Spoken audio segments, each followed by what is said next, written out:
Good morning. We're going to look at a meditation this morning. Um, there is the statement by Helen Keller. We all know who Helen Keller is. There is no king who has not had a slave among his ancestors, and no slave who has not had a king among his. Again, there is no king who has not had a slave among his ancestors, and no slave who has not had a king among his. And this is right along the lines of what we've been learning over the past several months about knowing where we come from and truly having a humble understanding of where we come from, and knowing that there is no day in which we won't really have a lot to offer, and then the very next day not have much to offer. And so just knowing that every moment it may be our day, and then the next may not be our day. But the beautiful thing is, in living in community and living with other people and being a part of something, when I'm having a tough day, then you lift me up, and vice versa. When you're having a tough day, I can lift you up. And so we have to remember where we ultimately come from. When we're really rooted in where we and really kind of focused in on where we came from, and how lucky we are to be where we are, and how grateful we are for opportunities to continue, then we really are okay. We really are at peace. So that was the Helen Keller little quote. Good morning, everyone. And we will start if you recall, we were right in the middle of a series of um, kind of statements and moral statements that were divided into numbers. Like we're talking about, there are four kinds of people, four kinds of this, four kinds of that. And we're right in the middle of that. So let's look at we were talking about there are four types of students, four types of attitudes. So where are we at now? We are at, there are four types among those who give tzedakah or charity. And what is tzedakah? It's not always just giving money. Certainly, that is one of the best ways that we can make change in this world. But tzedakah is also, it's a much larger concept. The concept is one not just about writing a check and giving it to an institution to help, but really affecting change. One of the things that I learned in the nonprofit world was really interesting. How quickly the organization wanted to make an impact, not just on one aspect of a problem, but make an impact on the whole aspect. So if it was poverty, how are we affecting change on poverty as a whole, not just one little element? And so that we started looking at ways in which you take an issue, take a social issue that you want to change, right? And you look at how it is that we are making an impact on the issue as a whole, not just one little segment. So that is in essence what tzedakah is about. That we it comes from tzedek, or tzedakah comes from the root that really means righteousness and justice. And what is a just world? A one in which there is equity and fairness. And so when you take an issue and you are working towards that righteous justice, you are making an impact on the entirety of the issue. And so we have that in mind. Quite frankly, it's easier to, at least in my opinion, it's easier if you're looking at an issue like poverty or hunger or these kinds of things, that when we are looking to eradicate the whole issue, the whole problem, it makes it a little more digestible. That's not a great word to use for hunger, but you get what I'm saying. That we work towards the larger goal, as opposed to just working on the little things. We do the little things to get to the larger goal. Anyway, so that's just tzedakah. What is tzedakah? It is about giving money. It's about giving spiritual. It's about giving uh, uh, if you can give of your time. Tzedakah is something that you can tell if you're really giving tzedakah. Just take a look at your checkbook and look at your calendar. Those are two things that all you need to look at, or look at how you spend money. And that'll tell you all you need to know about your own personal life, about how much you are giving and where you spend your time. And where we spend our time and our money tells us much about ourselves, right? If I spend an enormous amount of time, look at your calendar. If I'm spending a lot of time, watching TV and just doing things that aren't necessarily very productive, then perhaps I should make some changes in my calendar. And if I look at my checkbook, or nowadays I guess people just go on the internet and they look at their how they spend their money. Just take a quick look. Where are you spending your money? How do you spend your money? And that'll tell you a bit about yourself as well. And again, these things aren't to shame oneself, but they're to give us a good indicator. And I always share this. If you looked at uh, um, my checkbook, you would see that I probably spend way too much money on eating out, way too much money on food that isn't necessarily the best or the best way to be spending my money. At least that's how I interpret it, right? It's up to you. So how do you spend your money and how do you spend your time?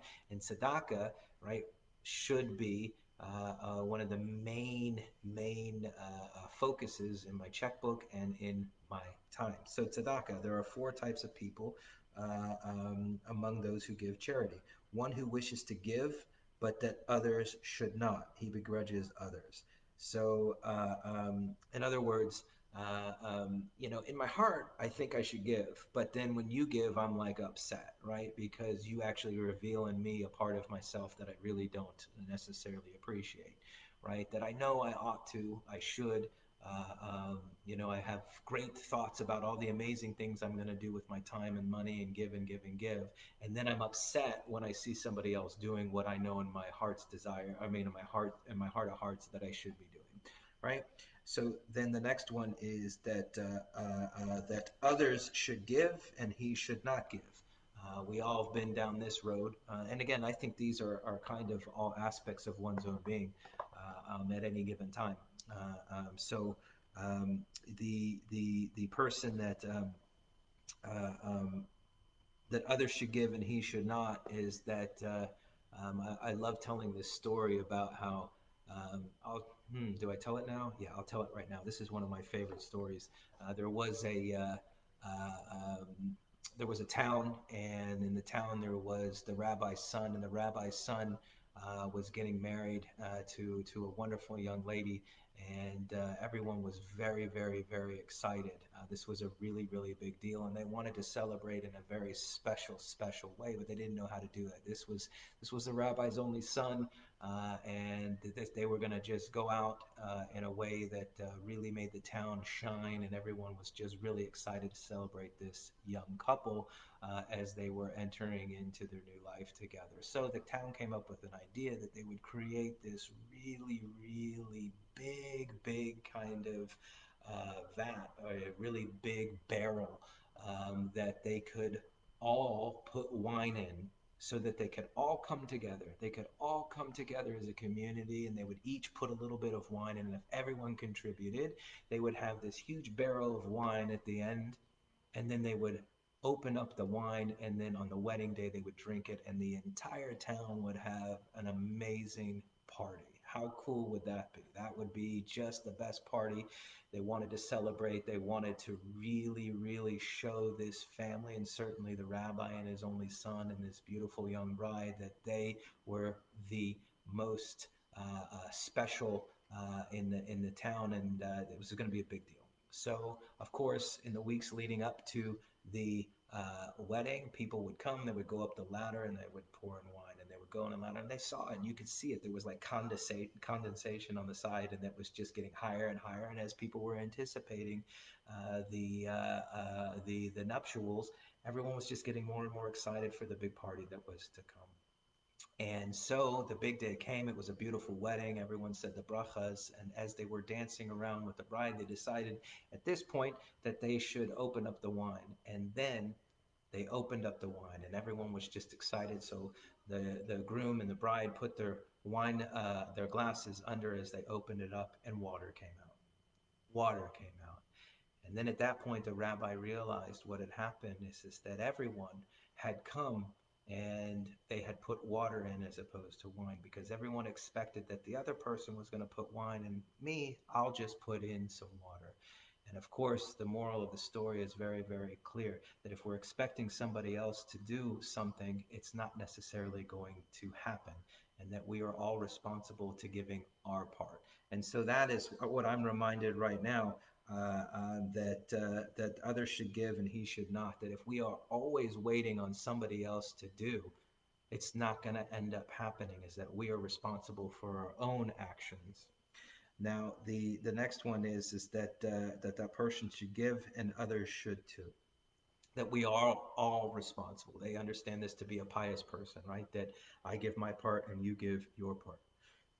Super important that we're in this together. That there's a unity. Remember that unity is really the most important one, or I should say, one of the most important principles in tzedakah. If I can't rely on you and you can't rely on me, what kind of tzedakah would that really be? What kind of world will we be living in? We are really, really in need of each and every one of us to do our part. And some of us can do more, some of us can do less, but some of us we cannot opt out to not doing. And good morning, everyone. And so it's super important that we take on our responsibility what we can. Uh, um, and then the final is that the person should not give, nor should others, and that's the wicked attitude that nobody should give. And there are times, and I see this in people that when we're talking about tzedakah, when we're talking about giving, is that nobody. Nobody. We should all be concerned about our own, and that's an attitude, and I'm sure we've seen that attitude. Is that there are people and again, I think there are aspects of ourselves. Have we not all been at one point where it's just like, I'm done giving, everyone should be done giving, or giving of our time. We just need to let that thing go. So we've all been there, but that is not necessarily the best way for us to be as a society. Okay, so now let's look at the next one. And man, time just flies, but I hope you like that story. That was one of my favorite stories. I hope I told it well. It's a little early, but it's one of my favorite stories. Okay, anyways, there are four types among those who attend the house of study, right? So remember, the Beit HaMidrash is this is the place to be, right? At least according to rabbinic tradition, that the Beit HaMidrash is the study hall, the place where you go to learn, the place where you get mentorship, the place where, I mean, this is it. There's nothing better than the Beit Midrash, okay? The Beit HaMidrash. Okay, so there are four types among those who attend the house of study. So one who attends but does not engage earns the reward for going. So this is just showing up. So you can already see that there's a little bit of a discrepancy. Just showing up, right? You get a reward for it. But we all know that if you don't engage, what are you going to get out of it? But I will say what I like about this is that showing up, and I truly believe this. People could argue with me on this, but showing up, they say is half the battle. But showing up to me is about as important as you can get to anything. Just showing up. Most people don't even show up, and so when you show up to something and you are just in the room, and you have just shown up and suited up, put on some nice clothes, and then shown up to wherever it is that, or showed up to wherever it is that you need to be. My gosh, once you're there, then the possibility of other things happening can happen. But if you don't even show up, nothing's gonna happen. And so, I am always grateful for this. And any kind of meeting that I go to is this that just people showing up. That's how you create community. Quite frankly, is that just showing up. It's in Alcoholics Anonymous, you see, well, maybe many of us are familiar with meetings, and people go and then they get help or are able to kind of connect with people who are in similar circumstances. You see this in Weight Watchers, you see this in a whole bunch of other groups. But if nobody showed up, there would be no community. And I know it sounds very, very simple, but if nobody showed up, there would be no community. And that's true with services. If everyone just chooses not to show up, they're busy, I've got other things I need to do, then there is no community.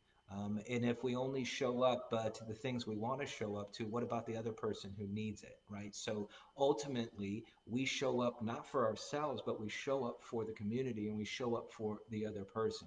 And then once you're there, then the amazing things happen. How many of us have gone to something, and we just didn't want to go?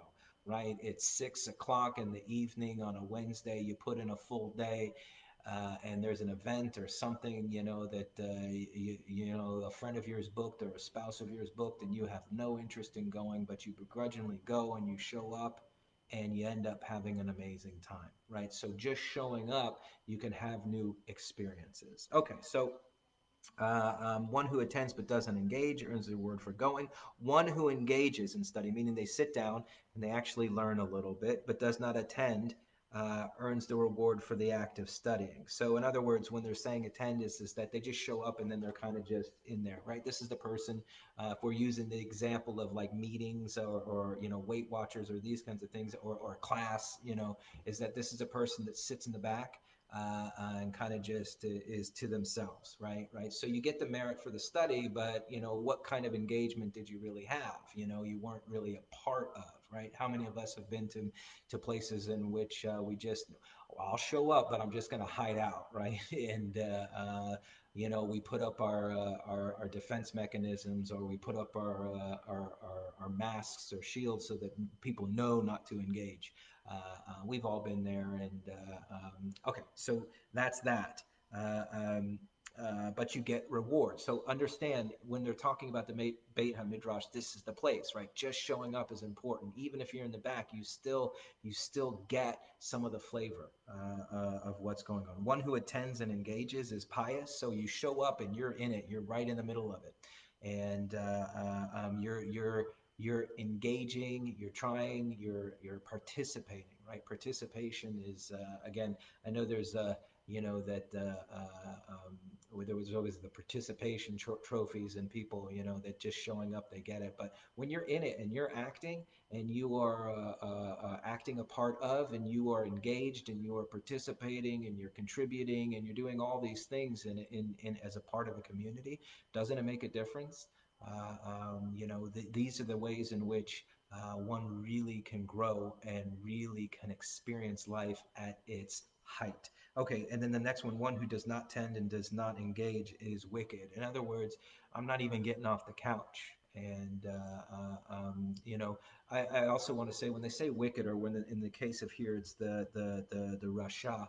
Um, I've always likened this to, it's not about the evil or the wicked. It's about the person that just doesn't do anything, that is not engaging in life. We know the Rasha in the story of the 4 cups of wine, and the 4 cups in the four siblings, the 4 brothers.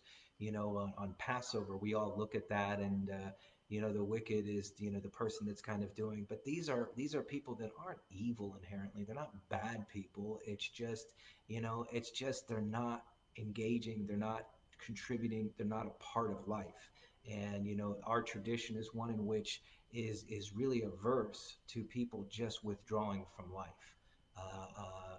Good or bad, indifferent, whatever it is, get in the game. And it is a tradition that wants people to not sit on the sidelines, but get in the game of life, and to engage in it, and to see what possibilities are. And I've always loved that. That we are not a tradition that says you can go off and just live on a mountaintop and meditate. That this is one in which you're certainly welcome to do that, but you also need to engage in the world. That the world, the community, is going somewhere. We are on a path together. What is your part today going to be? What is your responsibility today as a human being to be a part of the progress of, of this human endeavor. And I just love that. I just love that. So um, we're going to stop there for today. Hope all's well. Enjoy your day. And so one of the things that we can walk away with today is let's get in the game. Let's find something today to participate in, to be a part of. And let's find one thing, just one little thing. But you're already ahead of the game if you're on this, is that we participated together in this. So have a wonderful day.